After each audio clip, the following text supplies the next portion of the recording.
Референдум Конституцияны мыйзам чыгарууну, мамлекеттин ички тышкы саясаты жаатындагы чечимдерди жана ченемдик укуктук актыларды жалпы элдик добуш берүү аркылуу аныктоо болуп саналат. Тагыраагы мамлекеттик маанилүү маселелерди чечүүдө аймактык кеңешке депутаттарды шайлоо сыяктуу эле жарандардын добушу негизги ролду ойнойт. Референдумга 18 жашка толгон Кыргыз Республикасынын бардык жарандары катышууга укуктуу. Кыргызстан эгемендүү мамлекет аталган 29 жылда 12 жолу элдик референдум өткөрүлдү. Алгачкысы 1994 жылдын 30 январына туура келет. Мында туңгуч президент Аскар Акаевдин президенттик укуктары ырасталган. Ошол эле жылдын октябрь айында баш мыйзам өзгөртүүгө дуушар болуп, легендарлуу парламент тарап 2 палаталуу парламент түзүлгөн.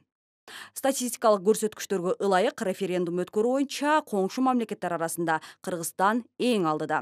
Маселен, Аскар Акаев президент болуп турган жылдары 5 жолу элдик добуш берүү өткөн. Ал эми Курманбек Бакиев бийликте турган жылдары 3 жолу референдум болгон. Роза Отунбаева өлкөнү убактылуу башкарып турган кезинде 1 жолу, Алмазбек Атамбаев президент болуп турган учурда да 1 жолу элдик референдум уюштурулган. Быйылкы 2021 жылы 2 ирет жалпы элдик добуш берүү өткөрүлдү.